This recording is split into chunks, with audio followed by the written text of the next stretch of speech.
اعوذ باللہ من الشیطان الرجیم، بسم اللہ الرحمن الرحیم۔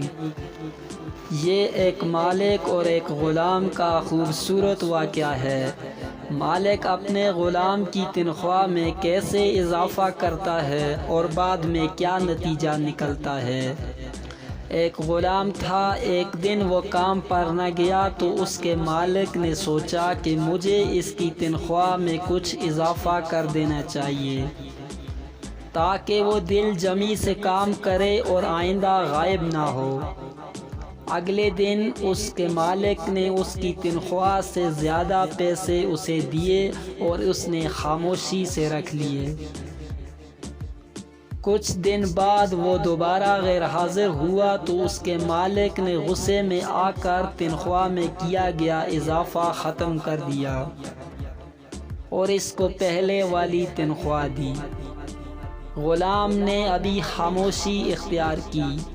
مالک نے کہا، جب میں نے اضافہ کیا تو تم خاموش رہے اور جب کمی کی تو پھر خاموش ہو گئے، کیوں؟ اب غلام نے جواب دیا، جب میں پہلے دن غیر حاضر تھا تو اس کی وجہ میرے بچے کی پیدائش تھی اور آپ کی طرف سے تنخواہ میں اضافے کو میں نے رزق خیال کیا جو اپنے ساتھ لے کر آیا تھا۔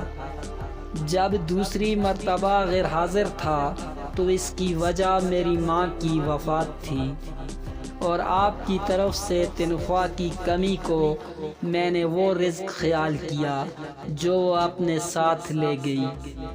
پھر میں اس رزق کی خاطر پریشان کیوں ہوں جس کا ذمہ خود اللہ تعالی نے اٹھایا ہوا ہے۔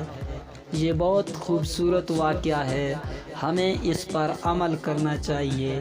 وما علینا الا البلاغ المبین۔